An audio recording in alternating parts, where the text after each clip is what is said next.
ठाकरे को बीजेपी के आगे झुकना ही पड़ा। उनके दो दूतों की दिल्ली में बीजेपी नेताओं से गुपचुप मुलाकात हुई है। दिवाली बाद उद्धव ठाकरे प्रधानमंत्री नरेंद्र मोदी से मुलाकात कर सकते हैं।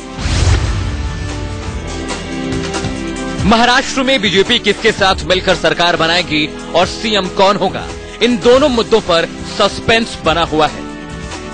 लेकिन इस बीच शिवसेना के रुख में थोड़ी नरमी आई है। कई दिनों बाद आज पहली बार ऐसा देखा गया कि शिवसेना के मुखपत्र सामना में बीजेपी पर किसी तरह का निशाना नहीं साधा गया और न शिवसेना का कोई नेता तल्ख बयानबाजी कर रहा है। इस बीच शिवसेना नेता सुभाष देसाई और अनिल देसाई मुंबई लौट आए हैं। सूत्रों के मुताबिक उद्धव के ये दोनों दूत महाराष्ट्र में सरकार बनाने को लेकर बीजेपी नेताओं से मिले। गुपचुप बात हुई, लेकिन कोई फॉर्मूला सामने नहीं आया। हालांकि महाराष्ट्र के नए प्रभारी जेपी नड्डा ने कहा शिवसेना नेताओं से उनकी मुलाकात नहीं हुई। देखिए, मेरे से उनकी कोई मुलाकात नहीं हुई है और अभी मैंने महाराष्ट्र की दृष्टि से कार्य शुरू किया है, तो सारे विषयों को हम लोग सब लोगों से मिलकर के चर्चा करके तय करेंगे।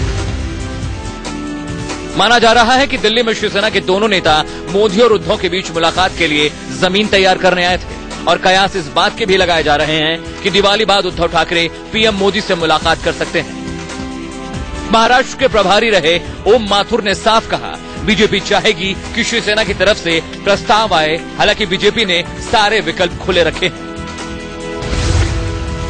हम इंतजार कर रहे हैं, वेट एंड वॉच कर रहे हैं। वो आते हैं, बहुत अच्छा, हम चाहेंगे उनके साथ सरकार बने, लेकिन वो आए, बैठे, बात चले, हमारी इच्छा। नहीं तो हम पूरी मेजोरिटी में हैं।